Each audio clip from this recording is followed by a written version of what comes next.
You'll regret this. Oh, yeah?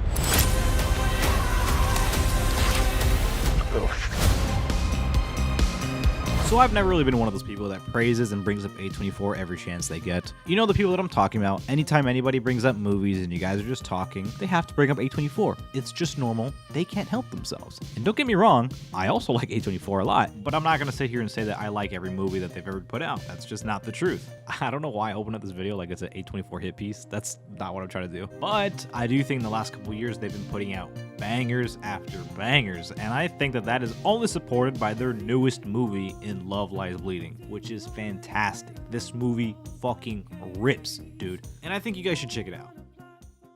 Anyway, yeah, that's my preface. So I'm gonna actually talk about the movie now. So Rose Glass's second directorial venture, Love Lies Bleeding, tells the story of Lou, a reclusive gym owner who falls in love with an ambitious bodybuilder, Jackie. However, their love may or may not lead to death and destruction, and chaos may or may not perhaps ensue. And that's putting this movie's plot very simply, because that's just the best way to go into it. Hell, that's the best way to go into any movie. I don't even know why the fuck I keep saying that in all my videos. But Love Lies Bleeding is just one of those movies that is so inspiring to watch. At least for me it was. I mean, I was locked in right from the opening seconds. The presentation is already off the charts the moment the movie starts. The film embraces and revels in the dirty and the grimy. Why does this word look weird without an E? Sorry. This movie just oozes filth in all the best ways. And I think that's made explicitly clear with Kristen Stewart's introduction. You'll know what I'm talking about when you see it. And by the way, she's amazing in the movie. In fact, she's amazing in so many movies, but whatever, we'll get more into her and all these other performances later. And yeah, like I said, this movie's obsession with grime is only supported by the setting as well. I mean, really, it's like its own character. It does a lot of the heavy lifting. Anyway, before we get into everything else, let me just say, I do think that Love Lies Bleeding is a relatively simple movie. And I'm not saying that as a negative, right? I think that this is essentially A24's Drive. Really, this is what it felt like to me anyway. That's what I immediately thought leaving the theater. Because Drive is also a relatively simple movie, right? Everybody wants to talk about how amazing Drive is. And it is. Drive is great. But let's not pretend that it's not just a pulpy thriller. It's a very simple movie. The plot is so simple. The story, the characters, everything is so simple in that movie. But that's also why it's so good. Same thing for Love Lies Bleeding. I think Love Lies Bleeding has a little bit more on its bones, but again, I think at its core, it's still just a very simple, pulpy thriller. And I think that that is a positive and not a negative, because I was very surprised by this movie, to be honest with you, at least the genre that it took up, because A24 doesn't usually make movies like this. But then all of a sudden, leaving the theater, I was like, that was like an action movie almost that A24 just made. Like, that's so strange. But it was great. It was fantastic. And let's talk about why this movie's so good. So the characters, first off, let's start off with Dave Franco's JJ, who is a scumbag piece of shit. And I wanted to see him fucking die. He has the worst mullet you've ever seen in your life. And anytime this guy was on screen, I shifted in my seat in annoyance, because I just wanted him to fucking die. I wanted him to get what was coming to him. He was a bitch. But again, that means that he was giving a good performance. I mean, if you got that kind of reaction on me and that kind of like visceral annoyance out of me, that means that you were doing a good job. Same for the character of Daisy, who is portrayed by Anna Baryshnikov. I hope I said that correctly. And she was legitimately scene stealing. Like, you couldn't take your eyes off of her performance because she was just so strange. She's very manipulative while also pretending like she has no idea what she's doing. I'm sure we've all met someone just like that before. And man, she played that type of character so well. I've only ever seen her in Manchester by the Sea. Ow. Would you please just take your hand out of my cunt? Okay. Which was like, what?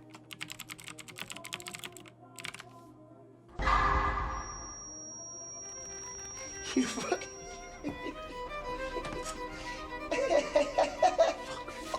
God, it's been 8 years. What am I doing with my life? Ed Harris is the main antagonist of the movie, and he portrays Lou Sr., which is Kristen Stewart's Lou's father. That was very wordy. Probably could have worded that a little bit better. Kristen Stewart's character is a dad. Whatever, dude. Fucking, let's move on. Anyway, and I think he gives the most subdued performance out of everybody that I've talked about so far here. He, too, by the way, has horrendous hair, just like Dave Franco's JJ. I mean, what the hell did they do to him? Jesus, tap dancing Christ, look at him.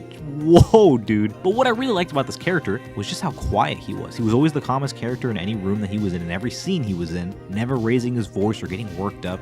He always felt like he was in complete control of the situation, and oftentimes he really was. I also very much enjoyed how intelligent they portrayed this character to be. And it was nice to see a villain that was very capable, because a lot of villains nowadays, I feel like, are just kind of bumbling and kind of stupid and goofy. Where the fuck is everyone? which only added to how powerful he was in the town that the movie takes place in, which again further strengthens the location of the movie. The town itself plays into how powerful and scary Lou Sr. is as a character, and I really enjoyed rooting against him. Plus, the movie gives him like this really weird quirk that he's like a bug collector, and he even eats a bug at one point, and it's so weird. And honestly, I kind of wish they'd implemented it a little bit more in the movie, because they set up that he collects bugs, and then, I don't know, that kind of takes a back seat. You don't really see bugs, like, again until, like, this one throwaway scene. I don't know, I would like to see more bugs. More bugs for Ed Harris's character. Give me more bugs. Which then brings us to our two main leads, Kristen Stewart as Lou and Katie O'Brien as Jackie. And holy shit, man, these two were phenomenal. First off, before we even get into this, let's just get this out of the way. To all those people that say that Kristen Stewart can't act, Kristen Stewart is a fantastic actress. I can't believe there's still tons of people who say that shit. Look, I get it. Most people know her from Twilight, probably nothing else. And to me, I'll always know her as the older sister from Zathura. Believe me, I get it. But she's been part of so many great films consistently for like the past 10 or so years. Stuff like Crimes of the Future, Spencer, Personal Shopper, Underwater, Happiest Season, which was a fun movie. I mean, I could go on. She's consistently doing great shit, and this might just be her best performance yet. I mean, I'm still on the fence about saying that because her work in Spencer is like ridiculously good. But they're very different movies, so it's hard to really gauge it. But regardless, if this movie doesn't convince people that Kristen Stewart's an amazing actress and her ability to just be a star and deliver good performances, I don't know what will.